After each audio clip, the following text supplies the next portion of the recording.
Hi, this is Usha. Welcome to Rathod's IAS classes. Today in this lecture, we are going to discuss current affairs of 27th May 2021. In this lecture, we are going to discuss 7 topics which are very much relevant to UPSC. So let's get started with our discussion and let us see first topic. Title says Cyclone Yas makes landfall in Balasore, triggers heavy damage. So this article mainly talking about important development in this Cyclone Yas. So Cyclone Yas which made landfall in Odisha. So this article will be important regarding GS paper 1 under geography and as well as GS paper 3 under disaster management. So in this disaster management now we need to think about what are the steps that can be taken by government. So after this disaster had happened. Okay, that means we need to talk about post disaster management steps. Okay, so now let us try to see this topic in a very great detail. So first let us see context. So if you see context, it mainly says that very severe cyclonic storm made landfall south of Balasore in Odisha. So in Odisha state, here this cyclone made landfall. So because of this, whenever cyclone made landfall, then that will weakens this cyclonic storm here. Okay, so it mainly leads to weakening of cyclonic storm. So what happened after landfall or during this landfall, that will leads to heavy speed winds and as well as heavy rainfall. So because of this, that led to destruction in wake of eastern coast. That means in eastern coast, we are seeing there is a lot of destruction that happened because of this Cyclone Yas. So now let us see some important details. So if you see details, it mainly says that West Bengal Chief Minister, she said that about 1 crore people they had been affected because of this cyclone and more than 15 lakh people they had been evacuated. So if you see, this cyclone mainly caused extreme damage to power transmission lines in coastal areas and hundreds of thatched houses they were ravaged and even thousands of big trees they were uprooted due to this heavy speed winds.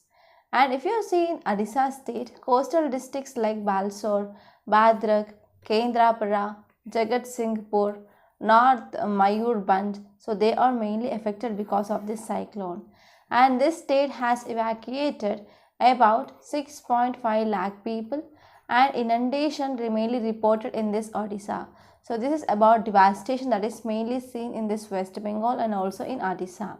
So now let us talk about what can be the steps which are taken after this disaster. So we need to talk about post-disaster risk reduction. It mainly includes rescue, relief, recovery and reconstruction. So under rescue, we need to provide some evacuation and as well as we need to go for search and rescue operations and we need to provide some immediate assistance like medical assistance, etc.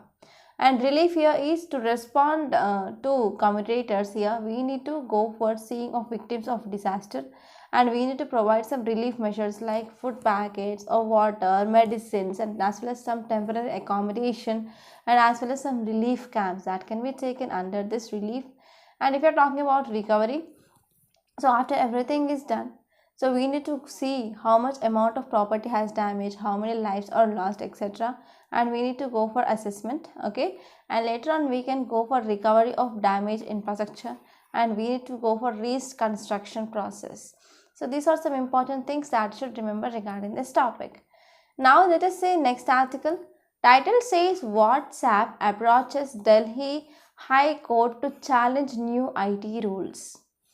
So regarding this topic, in yesterday's lecture we had a detailed discussion on this, what is this new IT rules, etc. So this article mainly talking about here WhatsApp approaches Delhi High Court regarding mainly this new IT rules. So this article will be important regarding polity point of view which comes under GS paper 2. So why WhatsApp went here? Okay, because in this new IT rules it mainly says that so they need to know who is the starter or we can say that who is the originator. So they need to go for identification of originator of information. But if you see in WhatsApp, we are having this end-to-end encryption. So whenever we are having this end-to-end encryption, here WhatsApp, they cannot read our messages, right? So because of this, it cannot identify originator of any message. So because of this, here whenever here this new IT rules made mandatory, like they need to go for identification of originator of message, then it will be against fundamental right, that is right to privacy here. So because of this, WhatsApp mainly approaches Delhi High Court to challenge this new IT rules. So this is background, and now let us try to see this topic in a very great detail.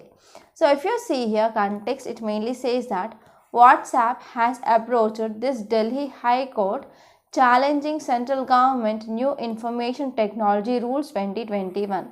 So here WhatsApp has approached this Delhi High Court to challenge central government's new information technology rules of 2021.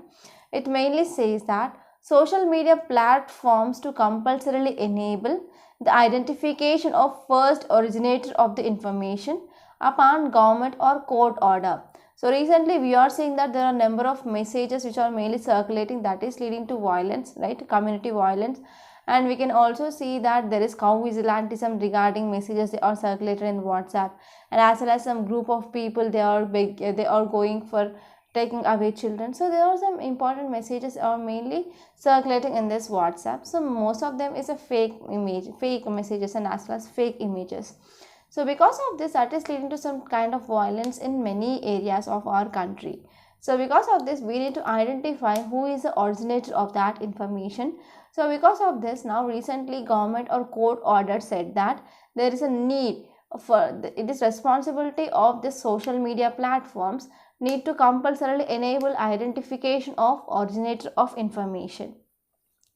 So if you see some details, it mainly says that Facebook owned company, that is WhatsApp, argued that this provision forces to break end-to-end encryption on its messaging services as well as privacy principles. So because of this, it mainly infringes upon fundamental right to privacy and as well as free speech of hundreds of millions of citizens who are using this WhatsApp. It is instant messaging application, right? Okay, so because of this, here WhatsApp mainly moved to High Court. So if you're talking about this new IT rules 2021, it mainly having some impact on privacy, freedom of expression, security of users online here.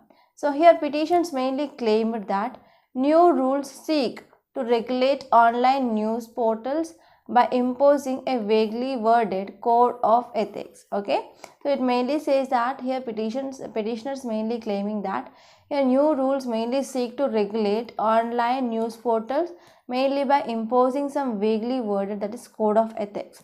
So here this is gist of this topic. I hope it is clear. And now let us see next article. Title says panel to investigate charges of illegal construction in Mekedatu. So this article mainly talking about this Mekedatu dam. So this will be very important regarding GS paper 1. So regarding this topic, you need to know some facts regarding this Mekedatu dam and as well as on which river it is going to construct, and you have to see tributaries of river Kaveri also. So let me know in comment box which are the tributaries of river Kaveri. Don't forget about that, and you have to comment like, so which are right bank tributaries and which are left bank tributaries. Okay, and next one is you need to know about NGT also. Okay, so I didn't add about some basics regarding this NGT. So please refer some facts regarding this National Green Tribunal also. So now let us try to see this topic in a very great detail. First of all, let us see map where is this Mekedatu is present. Here it is Karnataka, it is Tamil Nadu. So we can see in Karnataka it is present, okay, but it is very near to this Tamil Nadu border. So what happened whenever river Kaveri is flowing here? So on this river Kaveri, Karnataka government, it is going to have this Mekedatu dam project. So whenever here, if at all river which is flowing between two states here, so whenever we are going for building of any dam here, so it will mainly affect this lower riparian states. That means here Karnataka it is called as upland and here Tamil Nadu is called as lower. So because of this mainly water will flows from Karnataka to Tamil Nadu.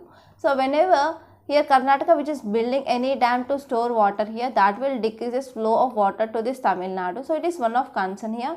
So because of this, Tamil Nadu mainly went to court, okay, mainly challenges this Mekedatu project. So now let us try to see this topic in a very great detail. So if you see context, it mainly says that National Green Tribunal, okay, that is NGT Southern Zone, which appointed a joint committee to look into allegations of unauthorized construction activity that is going to happen at this Mekedatu. So this Mekedatu where Karnataka government which had proposed to construct a dam across this river Kaveri, okay, across this river Kaveri near to this Tamil Nadu border, Karnataka government proposed to construct this Mekedatu dam here. So if you are talking about details here, NGT came up with this Somoto case based on some media reports, and NGT, that is National Green Tribunal, directed the panel to submit a report on or before July 5th. Okay. So if you are talking about this article, it mainly says that National Green Tribunal, it said that if the project it is to be implemented without environment impact assessment study, and this project it is mainly implemented without obtaining any necessary clearance, then that would be unauthorized and also it will affect environment. And next one is NGT also directed this joint committee to assess the damage which caused by this project to environment, and as well as to determine the compensation that need to be payable by respective authorities who are responsible for this. And now let us try to talk about some facts regarding this Mekedatu. So what is meaning of this Mekedatu? It means goat leap.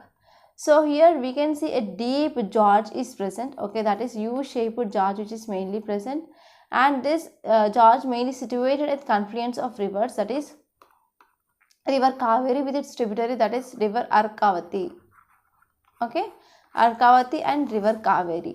And here this dam received approval from erstwhile Ministry of Water Resource, and that need to get clearance from this Ministry of Environment and Forest Change here. So here Ministry of Environment and Forest Change clearance, it is very important because 63% of forest area of Kaveri Wildlife Sanctuary that will be submerged if we are going for this Mekedatu project. And this project mainly approved by Kerala government in year 2017. So these are some important facts that you should remember here. And in this context, you need to know about tributaries of river Kaveri. So that will be very important from Tillem's point of view. And now let us try to see next article. Title says Quad, targeting China, Console General. So this article mainly focusing on Quad. So this topic will be very important regarding GS paper 2 under international relations. So now let us try to see this topic in a very great detail. So if you see context, it mainly says that China's Consul General in Mumbai, he said that self-contradictory to ask China to keep supply chains open. So why supply chains open? Because we need to get some imports from China to continue pharmaceutical development in India. That is to go for manufacturing of generic medicines in India. So amid this current stage or current surge in this Indian imports of supplies. So context mainly says that China mainly saying that it is self-contradictory whenever India is asking China to keep supply chains open because of there is currently increasing of imports of India from China. And also this step which is mainly threatening decoupling between Indian and as well as Chinese economies. And here China also said that Quad grouping, which is a grouping of 4 countries, that is India is there, USA is there, India, USA, Japan and Australia. So these are 4 countries, they form this Quad grouping. So this Quad grouping, it is an attempt for containment. So if you see some details, it mainly says that China is making every effort supporting India to fight the virus, and China is also providing the vast majority of oxygen concentrators and as well as other medical supply to India. Okay, China mainly said that why India it is saying like that to open supply chains. So already China, which is mainly suffering a lot, and also it is mainly making a very much efforts to support India, mainly to fight against this coronavirus, and as well as China also providing vast majority of oxygen concentrators and as well as other medical supplies to India. Okay, so in this context, Chinese government mainly criticized India's recent moves. Okay, India's recent move here is the first one is India not include telecom firms from China in the 5G deals in India, and also to place more strict curbs on FDI, that is foreign direct investment, which is coming in from countries. Okay, and next one is it is also said that FDI which is coming from other countries, especially sharing border, so they are having some stringent curbs here. So China says that this step which is mainly taken by India mainly to aim Beijing itself. So these are two important concerns. First one is India not included this telecom firms from China in 5G trials, and as well as here India went for placing of some strict curbs on FDI which is coming in from countries here which are sharing boundary. That is for example here China says that it is mainly aimed at Beijing here. Okay, and next important facts here is if you see Quad, it is a 4-nation alliance. Members include India, Australia, Japan and as well as USA, and this Quad mainly established on 2007. If you see evolution, in December 2012, Shinzo Abe mainly floated this concept of Asia's democratic security diamond. So that will mainly helpful to safeguard maritime commons, that is from Indian Ocean to Western Pacific region. And in 2017, India, USA and Japan, they gave shape to this Quad here. And Quad has taken several steps mainly to boost military and as well as strategic ties with a series of working and ministerial level meetings. So this is gist of this topic. I hope it is clear. And now let us see next topic. Title says second wave threatens startups MSME survey. So this is one important survey by local circles. It mainly said that so because of the second wave of coronavirus, it mainly threats startups and as well as MSMEs. So how this article will be important? Whenever you are writing any mains answer regarding this impact of coronavirus here, then you can also add this study which is mainly done by this local circles. So this article will be important regarding GS paper 3 under economy point of view. So now let us try to see this topic in a very great detail.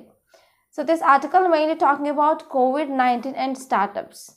So if you see context, it mainly says that because of the second wave of this coronavirus or pandemic, so about 59% of startups and as well as MSMEs, they are likely to either scale down operations or they are going to sell off their operations, and as well as they want to go for completely shut in next 6 months.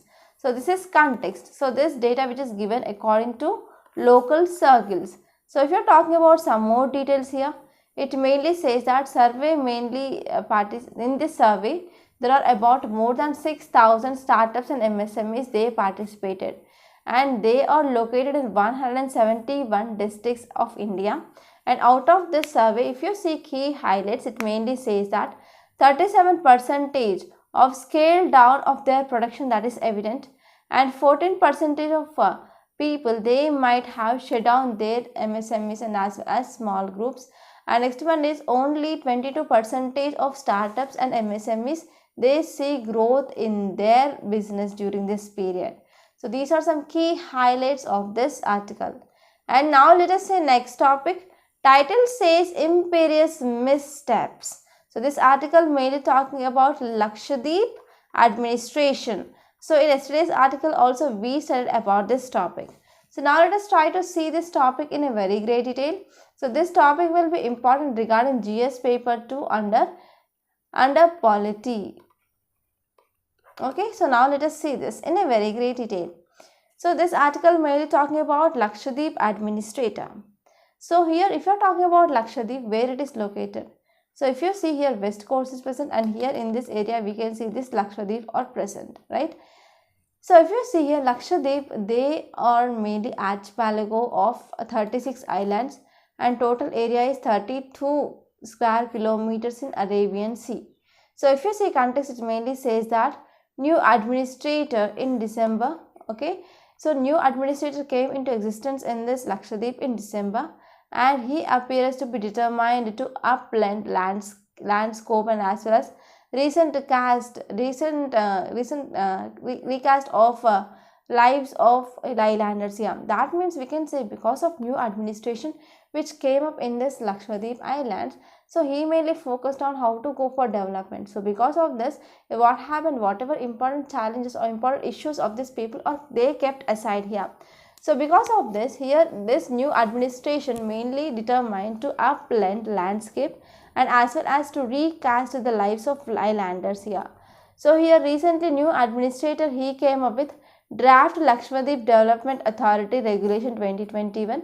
So this draft Lakshadweep Development Authority Regulation 2021, which mainly gives some sweeping powers to administrators.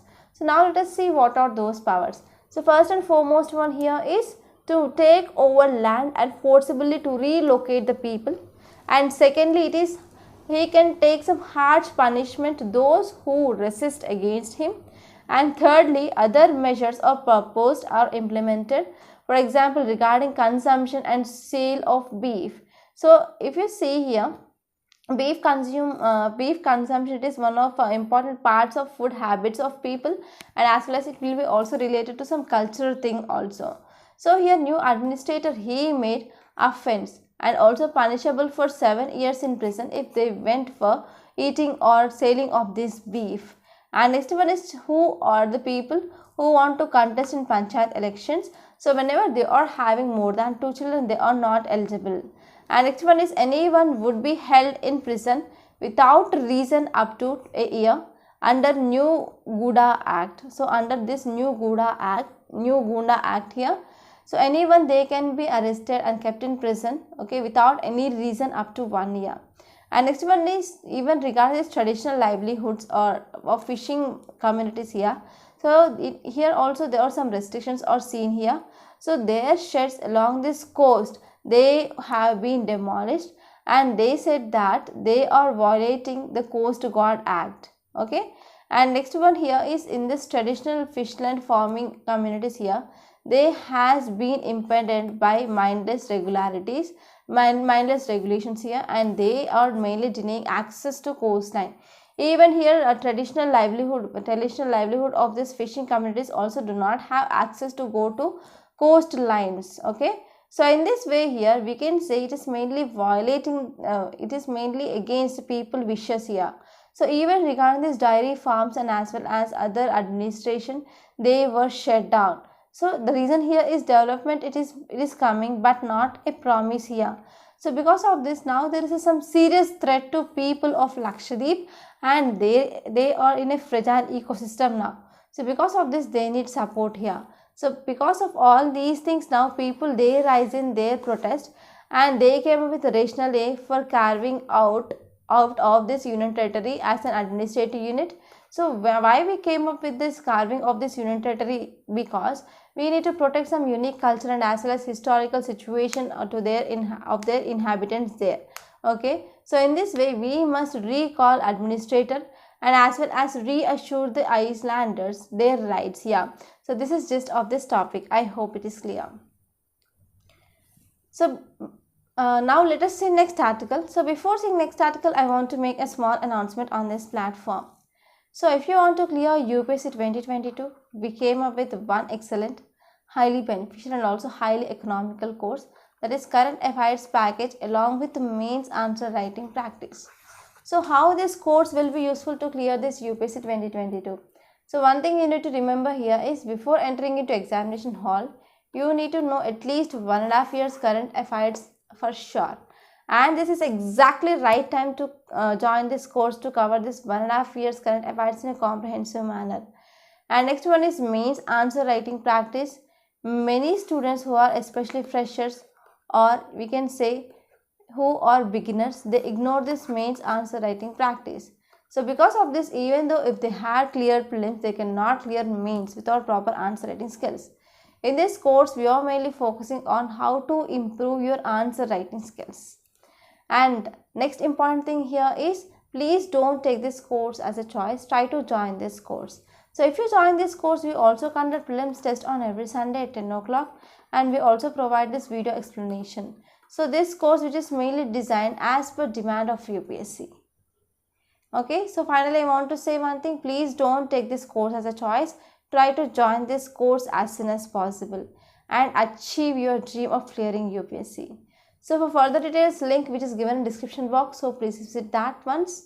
And if you would want to talk to me directly regarding this course, you can talk to me on this number 8074765513. Okay, and now let's come back and let us see next article.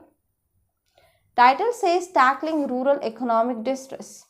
So what is background here? The background here is we are in this COVID-19 pandemic. So in this COVID-19 pandemic, now we are in second wave especially, and there is rapid increasing of cases that is seen here, right? So what happened here, whenever there is rapid increasing of cases, so many states they went for lockdown again. So because of this, these migrant people and as well as daily work laborers, they do not get proper job. Okay, they do not have proper income, proper livelihood here.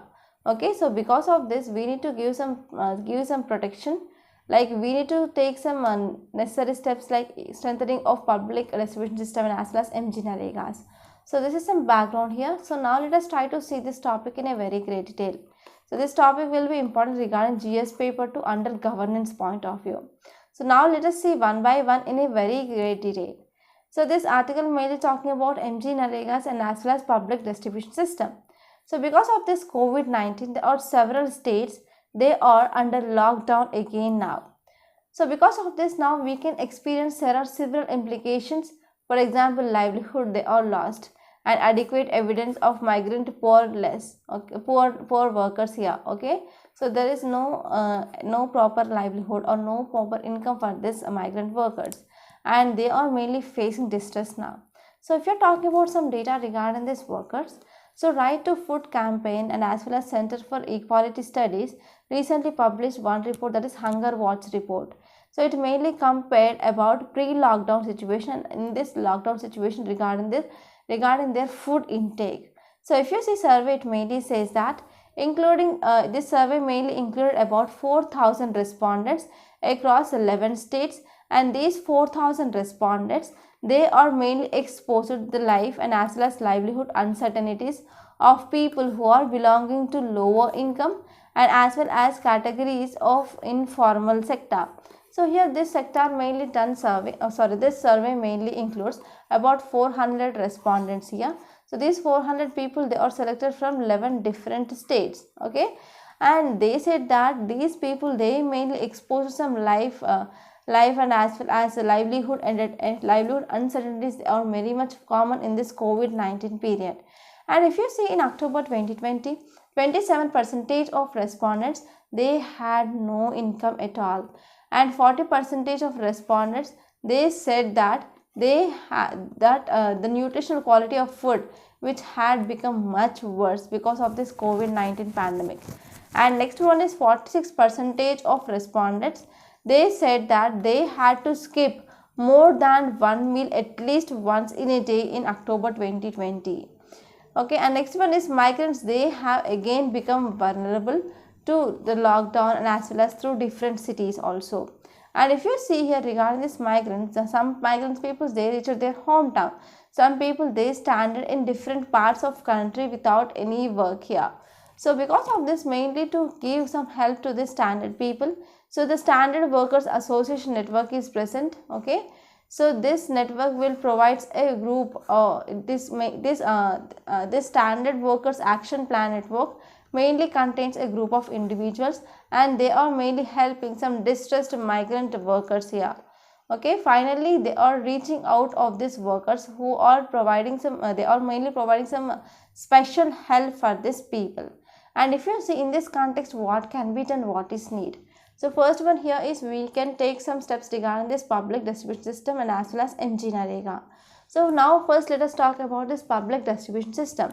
So government recently announced 5 kgs of free food grains for individuals who are enlisted under this National Food Security Act, that is for 2 months in month of May and as well as June 2021.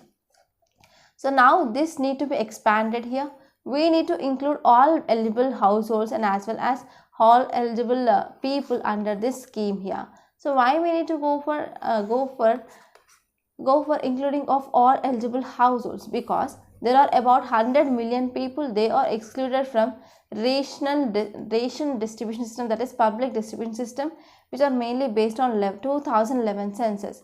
So because of this, we need to go for expanding of this scheme and we need to include all eligible beneficiaries under this scheme. And here one more thing we can do here is we can also extend some free food grains programs to a year instead of limiting it to 2 months. Okay, so now we are going to have this free food grains for 2 months, that is in month of May and as well as June. So here author mainly says that we need to go for extending of this free food grains not only for this 2 months but also we need to extend it. And if you are talking about MG Narega, center mainly allocated 73,000 crore for financial year 2021 to 2022 for this MG Narega scheme. And also here center said that there will be annual increment of about 4% in wages. Okay, but here these two provisions from this center, they are inadequate to match the requirements on the ground here. So in this context, author mainly says that need here is we need to hike it at least to 10% and we need to go for increase in number of days under this MG Narega. So finally author mainly concludes like union government should prioritize food and as well as work for all, okay, such that it will become a good start for making policies and reforms in a right way. Okay, so this is just of this topic. And there is also another article regarding GST in page number 7. You can read that. That is very simple and you can easily understand that. So by this we are concluding today. I hope you enjoyed this lecture. Please subscribe to my channel and don't forget to like, share and comment my videos. And don't forget to enroll this current affairs package. Thank you so much.